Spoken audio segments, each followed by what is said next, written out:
नौजवान साथियों, अजीज बच्चों, जुमला सामईन इकराम, अस्सलामु अलैकुम वरहमतुल्लाहि वबरकातुहू। वालेकुम अस्सलाम। अल्हम्दुलिल्लाह अल्हम्दुलिल्लाहि रब्बिल आलमीन वल आक़िबतु लिल मुत्तक़ीन वस्सलातु वस्सलामु अला रसूलिहिल करीम। अम्मा बाद फ़अऊज़ु बिल्लाहि मिनश शैतानिर रजीम। बिस्मिल्लाहिर रहमानिर रहीम। या अय्युहल्लज़ीना आमनु उद्खुलू फ़िस्सिल्मि काफ़्फ़ा।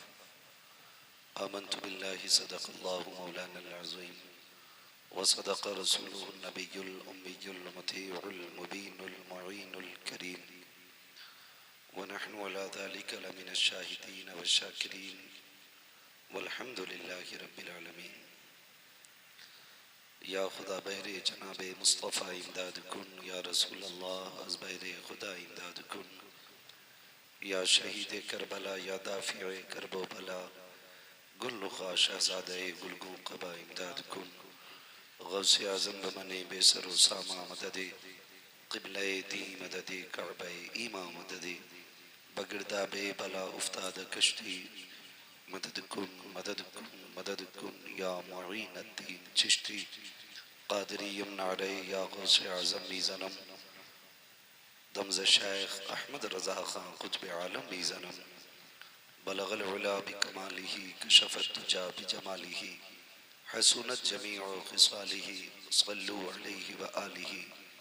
करूँ तेरे नाम पे जाँ फ़िदा, न बस एक जाँ दो जहाँ फ़िदा, दो जहाँ से भी नहीं जी भरा, करूँ क्या करोड़ों जहाँ नहीं। जिसको अपने नबी से जितनी मोहब्बत का एहसास हो, कोशिश ये करें कि उतनी ही आवाज़ के साथ रसूल और आले रसूल की बारगाह में दुरूद व सलाम की डालियाँ निछावर कर लें। पढ़ें बावाज़ बुलंद, अल्लाहुम्मा सल्लि अला सय्यदिना व शफ़ीइना व नबिय्यिना व मौलाना मुहम्मदिन मअदिनिल जूदी वल करम व आलिही व अस्हाबिही व बारिक व सल्लिम सलातुन व सलामन अलैका या रसूल अल्लाह सल्लल्लाहु तआला अलैहि वसल्लम। मुअज़्ज़ज़ हाज़रीन किराम, मिंबर रसूल पर उलमाए अहले सुन्नत का नूरानी इरफानी काफ़िला जलवागर है। अल्लाह रब्बुल इज़्ज़त की बारगाह में दुआ है, मौला करीम उलमाए अहले सुन्नत की जमात पर अपने रहम व करम की बारिशें फरमाए और तमाम उलमा के इल्म व अमल और उम्र और रिज़्क़ में बेपनाह बरकतें अता फरमाए। आमीन। मेरी नज़र के सामने जहाँ तक गुंजाइश है, सरों का सैलाब है और ये स्वार की सरजमीन है। इस महफिल में गालिबन दूसरी मर्तबा मेरी हाज़िरी हुई है। अभी मैंने आपसे दुरूद पाक पढ़ने के लिए कहा, बड़ी खामोशी के साथ आपने काम चला लिया। नौजवानों, बुजुर्गों, बच्चों, सभी से मेरी गुजारिश है, जब बात हुजूर की आया करे तब बिना सोचे समझे अपनी कुल कायनात का मालिक हुजूर को मानते हुए अगर जान के नजराने की जरूरत पड़े तो जान का नजराना पेश कर देना चाहिए और माल का नजराना पेश करने की जरूरत पड़े तो फिर माल का नजराना भी हुजूर के नाम पे पेश करना चाहिए।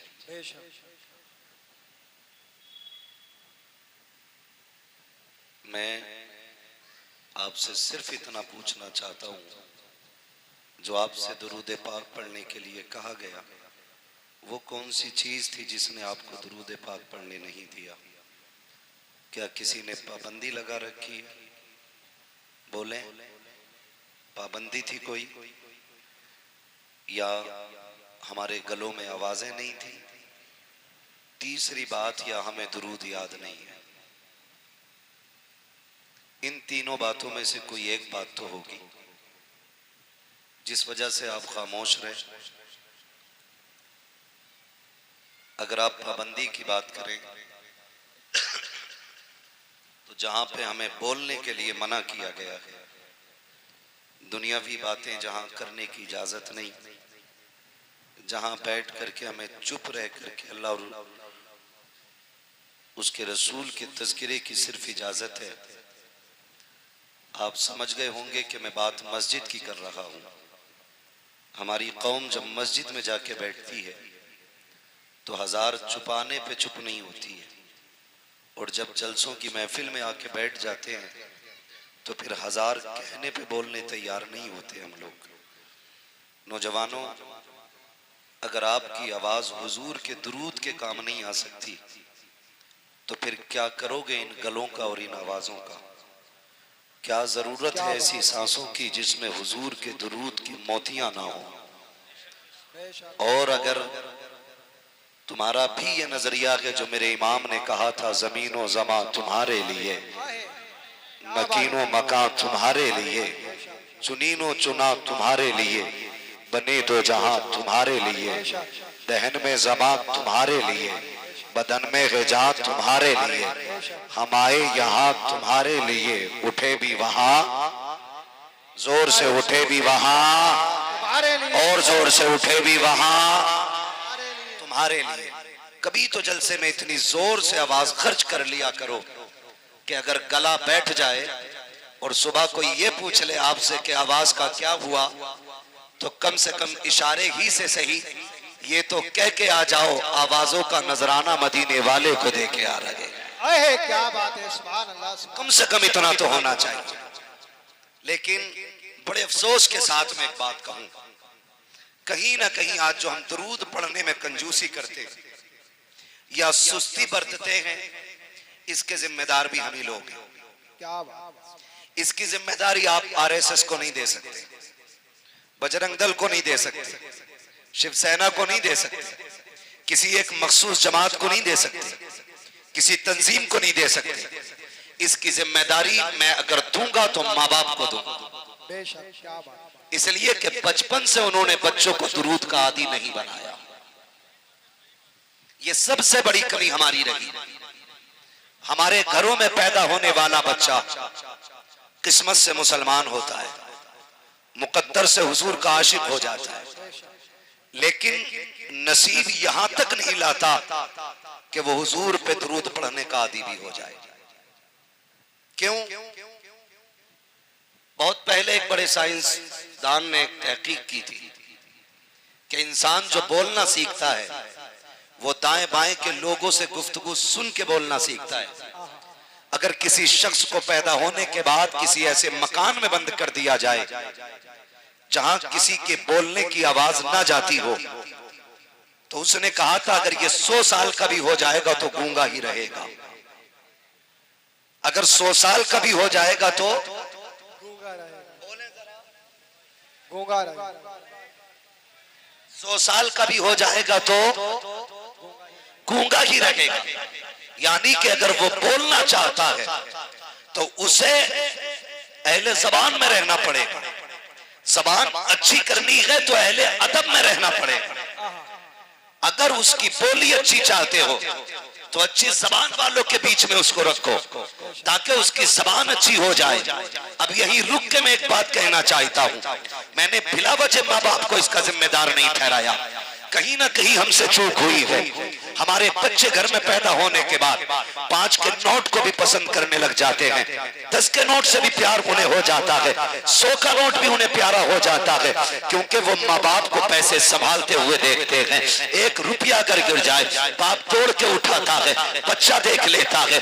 10 का नोट बच्चा फाड़ दे, बाप थप्पड़ लगा देता है। बच्चा महसूस कर लेता है कि 10 के नोट की अहमियत है, 10 के नोट की कीमत है। मुझे बताओ तो सही, आखिरी से दुरूद की कदर क्यों क्यों नहीं आई, इसे मुस्तफा पे सलाम की अहमियत क्यों नहीं आई, जब आका का नाम आया तो इसके सीने में तड़प पैदा क्यों नहीं हुई, क्यों नहीं उछला ये, क्यों नहीं आवाज निकली इसकी, क्योंकि ये जानता है मैंने बाप को पैसे से प्यार करते देखा है लेकिन तन्हाई में दुरूद पढ़ते नहीं देखा, मैंने बाप को बिल्डिंग की इमारत की बुलंदियों पे नाज करते देखा है लेकिन कभी दुरूद की कसरत की बात करते नहीं देखा है। जिन बच्चों के सामने अमीरों के तस्करे होते हैं वो अमीर बनने के ख्वाब देखते हैं, जिन बच्चों के सामने वलियों के तस्करे होते हैं वो मुत्तकी बन जाया करते हैं, जिन बच्चों के सामने नबी के तस्करे होते हैं खुदा की कसम वो अल्लाह वाले बन जाया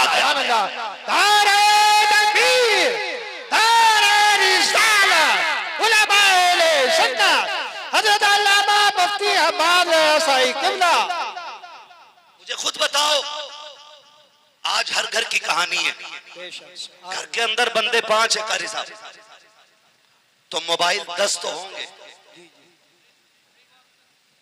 9 नहीं होंगे। घर में बंदे 5 हैं मगर कुरान एक ही। ये कड़वी सच्चाई है, ये ठेकेदार लिए बैठे हम कौम, और हमारी कौम को इतना पक्का यकीन है कि बिना हिसाब के जन्नत में जाएंगे, बिल्कुल ही डर नहीं, कोई खौफ ही नहीं है हमें। एक मर्तबा कब्र याद नहीं करते हम, और हमारी कब्र हमें 70 मर्तबा रोज याद करती है। रोजाना 70 मर्तबा कब्र आवाज देती है और कहती है होशकार, यहां पे तेरे लिए गद्दे नहीं लगे हैं, हाइलोजन और एसी नहीं लगी है, इंतजाम तू करके ला।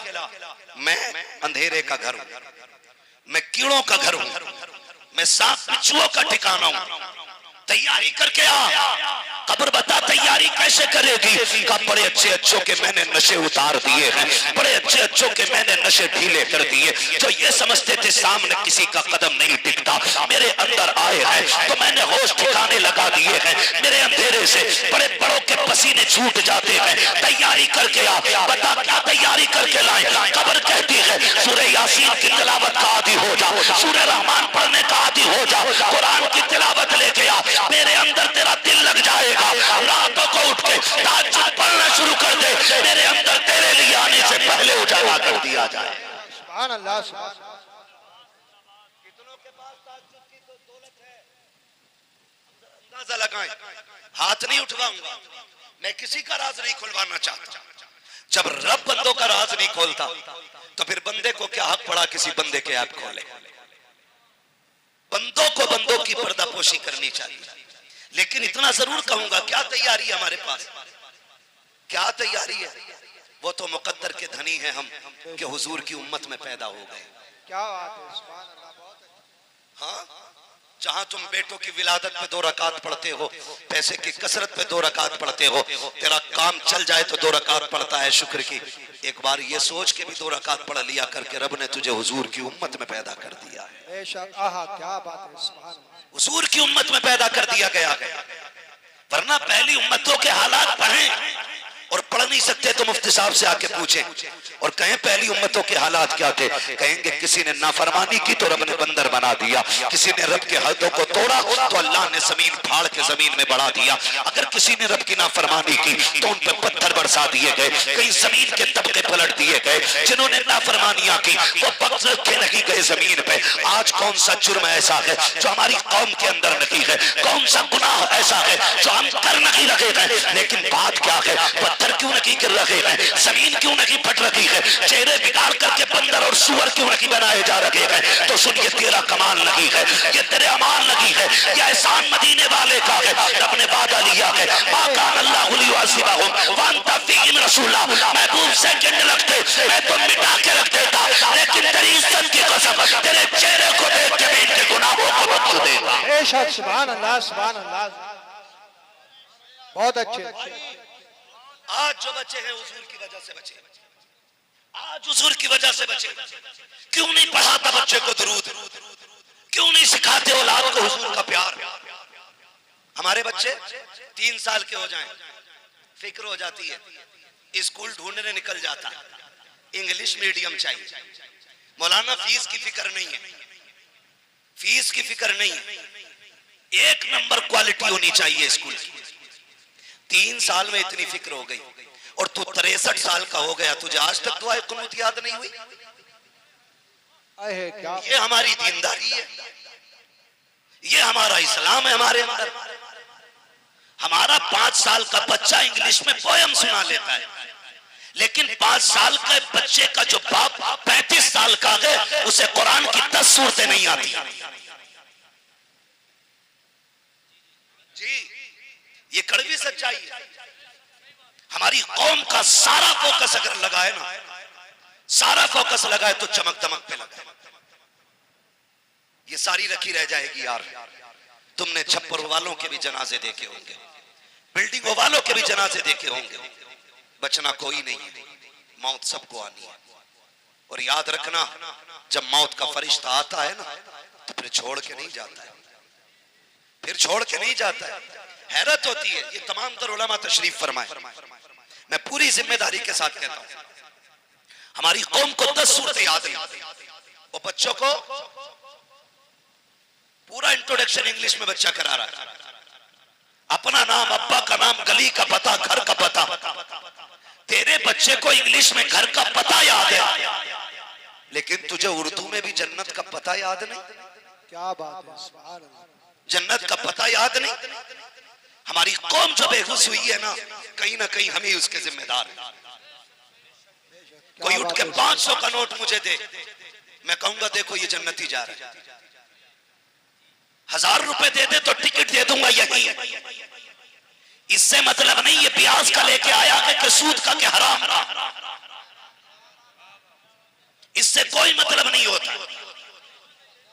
मैं एक बात कहता हूं, बुरा ना मानिएगा, हम सिलसिले वाले लोग हैं, मुफ्ती साहब क़िबला सिलसिले वाले लोग हैं, लेकिन बात ही समझ में नहीं आती।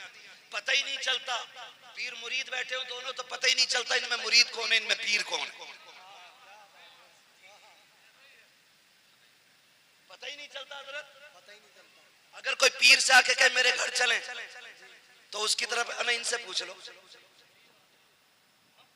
इन्होंने बुलाया इनसे पूछ लो, भाई पीर ये है कि तू है। मुरीद का मतलब ये होता है कि जो अपनी मर्जी को पीर की मर्जी पे खत्म कर दे, वो मुरीद होता है। और जब मुरीद अपने पीर को मर्जी से चलाए, वो रंगत में अशरफी, रजवी, कादरी हो सकता है, लेकिन हकीकत में नहीं। यही वजह है कि जुड़ने के बाद भी सिलसिले से कोई फैज नहीं। क्या बात। मिसाल लंबी नहीं, करीब की बात करूं, करीब की बात करूं। हाथ कंगन को आरसी क्या, पढ़े लिखे को फारसी क्या। रामपुर आपके करीब है, हाफिज शाह जमालुल्लाह भी यहीं के, हाफिज शाह दरगाही भी यहीं के। लेकिन अगर पीरा मुरीदी का आप सिलसिला देखें, हाफिज शाह जमालुल्लाह, हाफिज शाह दरगाही दोनों साथ जंगल जाते और शिकार के लिए जाते। हाफिज शाह दरगाही का दिल थोड़ा नर्म था। जब हाफिज शाह जमालुल्लाह शिकार पे निशाना लगाते तो चुपके से जाके आप परिंदे को उड़ा दिया करते, उड़ा दिया करते। हजरत ने गौर किया कि जब निशाना लगाता हूं तभी क्यों उड़ता है, समझ गए इसमें दरगाही की चाल होगी। मोहब्बत से दरगैया कहते थे, दरगैया कह के आवाज देते थे। आगे बढ़े, परिंदा उड़ गया, आप फरमाते दरगैया का जी सरकार यही खड़ा रहे, ये कह के आप आगे गुजर गए, पलट के खानकाह में आ गए। 12 साल तक पलट के नहीं गए, 12 साल तक पलट के नहीं गए। 12 साल के बाद फिर उसी जगह पे पहुंचे और शिकार के लिए गए। अचानक कहते हैं यार मुझे यहाँ से दरगैया की खुशबू आ रही है, दरगैया की खुशबू आ रही है। जब इतना कहा दरगैया की खुशबू, लोगों ने निगाह डाली, कोई नजर नहीं आ रहा है। एक मिट्टी का टीला तो है लेकिन कोई शख्स नहीं है। आपसे कहा था हुजूर यहाँ दरगाही की बात कर रहे हैं, 12 साल हो गए हैं, आज तक दरगाही का पता नहीं चला है, आप किसकी बात कर रहे हैं? कहो ना हो मेरा दरगाही यही कहीं पर है। इतना कहने के बाद आपने आवाज दी दरगैया कहाँ है, जरा सामने तो आ। वो जो मिट्टी का ढेर लगा था उसमें खलचल पैदा हुई, मिट्टी फटी, घास फटी, हाफिज शाह दरगाही निकले। आने के बाद कहते हैं हुजूर हाजिर हो। कहा यहाँ क्या कर रहे हो? कहा याद कीजिएगा 12 साल पहले आपने यहाँ मुझसे कहा था दरगाह की खड़ा हो जाओ। 12 साल से इसी जगह पे खड़ा हो। कहा ये मिट्टी का सरकार जहाँ कदम था वहीं पे रुका रखा, हवा चली, मिट्टी चिपकती गई, ढेर बनता गया, घास मुझ पे जमाई। कहते हैं अच्छा, का फिर आया क्यों नहीं? का तेरी मर्जी से खड़ा हुआ था, तेरी मर्जी का इंतजार है। मैं कहना ये चाहता हूँ अगर रिश्ते ऐसे होते हैं तो अल्लाह वलियों में भी और शागिर्दों में भी मुरीदों में भी वो दर्जे अता फरमाता है कि जहाँ जहाँ हाफिज शाह जमालुल्लाह की बातें होती है वहाँ वहाँ हाफिज शाह दरगाही की बातें होती है।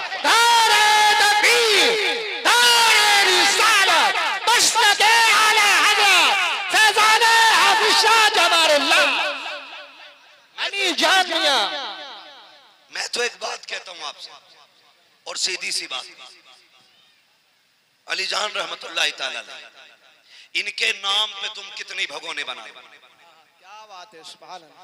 नतीजा उस वक्त तक कुछ नहीं निकलेगा जब तक एक एक चावल हलाल का नहीं होगा। क्या बात, सीधी सी बात, एक एक चावल हलाल का होना चाहिए। हराम से दुनिया लौटा दो, अल्लाह को तेरे खर्चे की कोई परवाह नहीं। अगर रब ने तुझे मजदूर बनाया, मेहनत करके शाम को आ, 100 रुपए कमा के ला, तू 95 नहीं 99 बच्चों पे खर्च कर, एक खुदा की राह में खर्च कर दे। खुदा की कसम अगर मुस्तती हजरात 50,000 खर्च करें और एक गरीब इंसान 1 रुपया खर्च करे, अल्लाह तेरे 1 रुपये को 50,000 से ज्यादा इज्जत अता फरमाए। सुभान अल्लाह, सुभान अल्लाह। 1 रुपये को 50,000 से ज्यादा इज्जत मिलेगी। लेकिन गलती तो हमें नहीं की ना। पीर साहब भी ये सोचते हैं कि अगर कह दिया तो मुरीद नाराज हो जाए, कह दिया तो मुरीद नाराज हो जाए। मुरीद ऐसे ही सालाना फसलाना फितराना है, ऐसे ही पीर है, आके सो जा तो बेगैरत उठता ही नहीं। 8 दिन मुरीद ने कमरे में बंद कर रखा जी। 8 दिन 8 दिन कह रहा पीर साहब सब तुम्हारी दुआओं से चल लिया, जबकि पीर साहब खुद मुरीद के चंदे पे चल लिया।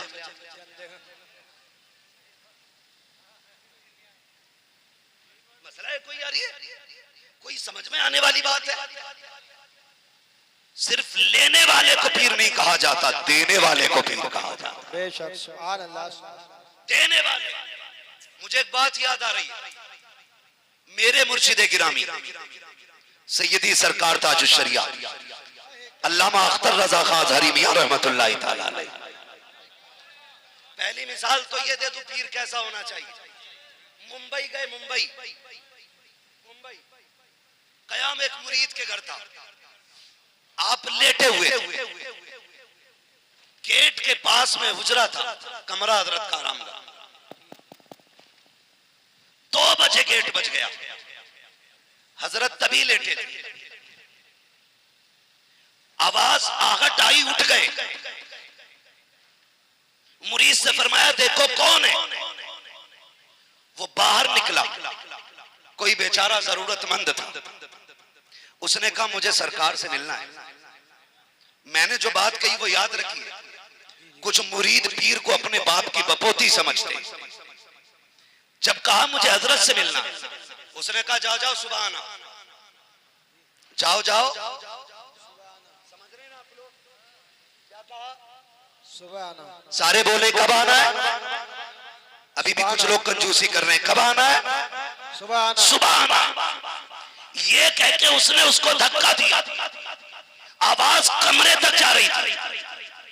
मन्नतों समाजत करता रहा कि सुबह मजदूरी के लिए जाना, मंडी में जाके खड़ा भी होना, बच्चों के लिए 4 पैसे कमा के लाने। मैं सुबह कहां लाइन में लगूंगा?